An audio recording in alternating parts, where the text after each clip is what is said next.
Magandang araw. Nung mga nakaraang linggo ay napag-aralan natin ang kahalagahan ng pag-aaral ng salita ng Panginoon o yung tinatawag nating Biblia. Ngayon naman ay ating pag-aaralan ang kahalagahan ng pakikipag-ugnayan sa Diyos o ang madalas nating binabanggit na panalangin. Bukod sa pag-aaral ng salita ng Diyos, isa din sa paraan upang lumago ang ating kaugnayan sa Diyos ay sa pamamagitan ng pakikipag-usap sa Kanya.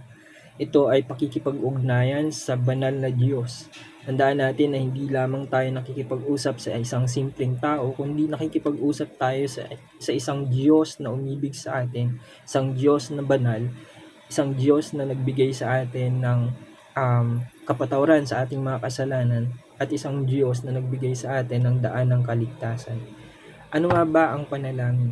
Ang panalangin ay isang pakikipag-usap, gaya ng sabi ko sa inyo kanina, pakikipag-ugnayan sa isang banal na Diyos. Ito ay isang tungkulin na dapat nating gawin bilang kanyang mga anak, isang responsibilidad na dapat nating sundin. Tulad ng isang ama sa kanyang anak, ang isang anak ay magkakaroon ng isang malalim na relasyon sa kanyang ama kung sila'y laging nag-uusap. Kaya't gano'n na lamang yung pagpapahalaga na ibinibigay ng Biblia at halimbawa na ipinakita ng ating Panginoong Hesukristo na dapat nating gawin at dapat nating sundin upang mas maging malalim yung ating relasyon sa ating Panginoon. Kaya't ang pag-aaralan natin ngayon ay ang kahalagahan ng panalangin. Unang makikita natin dito ay tandaan natin na ang pananalangin ay isang karapatang ibinigay ng Diyos sa kanyang mga anak. Ang kanyang mga anak lamang ang diringgin ng Diyos kapag sila'y lumalapit sa Diyos, sapagkat tayo ay may kaugnayan sa Kanya. Parang ganito, kapag ang iyong ama ay tumawag ka sa Kanya, ay andun yung kanyang kasiyahan na ikaw ay pakinggan. Subalit kapag wala kang kaugnayan sa isang ama ng tahanan, ay kahit anong hingin mo sa kanya ay hindi niya ibibigay kasi hindi naman kayo magkadugo o wala kayong relasyon. Subalit tayong mga iniligtas ng Diyos at ginawa niyang kanyang mga anak, kapag tayo lumapit sa Diyos, tayo kanyang pakikinggan sa ating mga panalangin. Kaya nga sabi ni Jesus Christ, bakit kailangan tayong manalangin? Una, ito'y inutos ni Kristo. Matatagpuan natin sa Lucas chapter 18 verse 1 to 7. Sa kwentong ito ay matatagpuan natin ang isang byuda na kung saan siya ay laging lumalapit doon sa isang masamang hukom. Lagi siyang nakikiusap na pakinggan yung kanyang issue na inilalapit sa kanya. Subalit ang hukom na ito, sabi ng Biblia, ay walang takot sa Diyos at walang kinikilalang tao sa lipunan. Kaya't hindi niya pinapansin ang kaawa-awang biyudang ito. Subalit dahil sa paulit-ulit na pagpunta, laging pagkatok marahil ng biyudang ito sa kanyang tahanan, ay nainis na yung hukom na ito at siya'y pinakinggan sa kanyang issue no kanyang inilalapit. At inihalin tulad ni Kristo ang hukom na ito, masamang hukom na ito, at sa ating Diyos Ama na nasa langit. Ang sabi ni Jesus, kung ang masamang hukom na ito na walang kinatatakutang Diyos, walang kinikilalang tao sa lipunan ay nagkaroon ng pagnanais na pakinggan yung issue ng babaeng ito, how much more yung ating Diyos Ama na nasa langit, na meron tayong relasyon sa Kanya. Kaya't gayon ang sabi ni Jesus Christ, inutos ni Jesus na huwag tayong manawa, huwag tayong magsawang lumapit sa Diyos, no, manalangin sa Diyos, sapagkat ang Diyos ay nakikinig sa ating mga panalangin.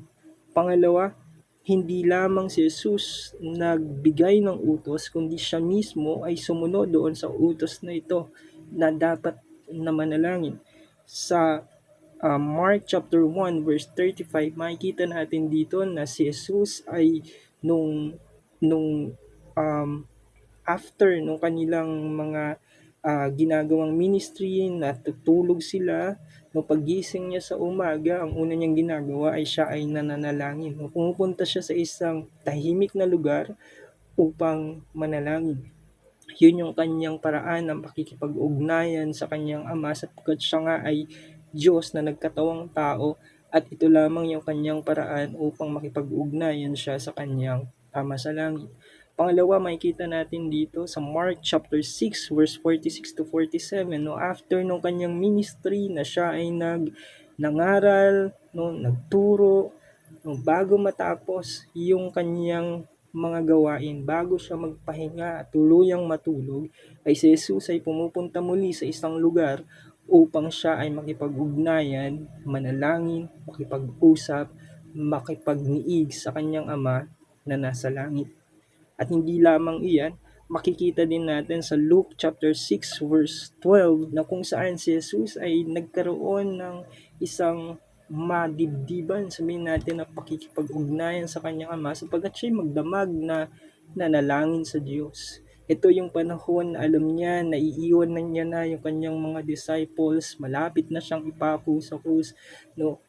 Andun yung tindi ng bigat ng kanyang nararamdaman, ng kanyang nararanasan na stress dahil nga nalalapit na yung kanyang pagpako sa krus.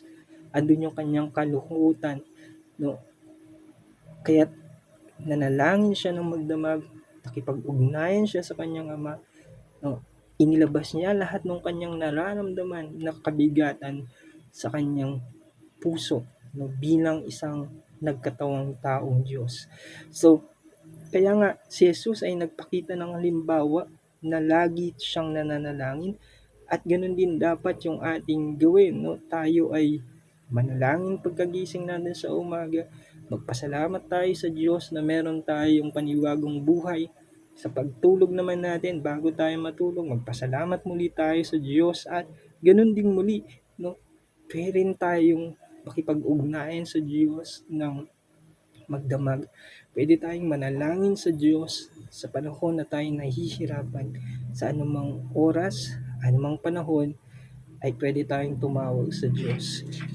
At makikita din natin na hindi lamang si Kristo yung nagpakita ng halimbawang ito, maging yung mga disciples ni Jesus Christ, no. Makikita natin na sila Pedro, no, ay nanalangin din sa Diyos, no. Si Pedro nung siya ay pumunta doon bago siya pumunta kila Cornelio, no, kasi pinatawag siya ni Cornelio para sabihin yung magandang balita, si Pedro, dahil marahil wala siyang mapuntahang lugar na pwedeng doon siya manalangin, ang kanyang ginawa ay umakyat siya sa bubong at doon siya ay nanalangin, no, bago niya puntahan si Cornelio.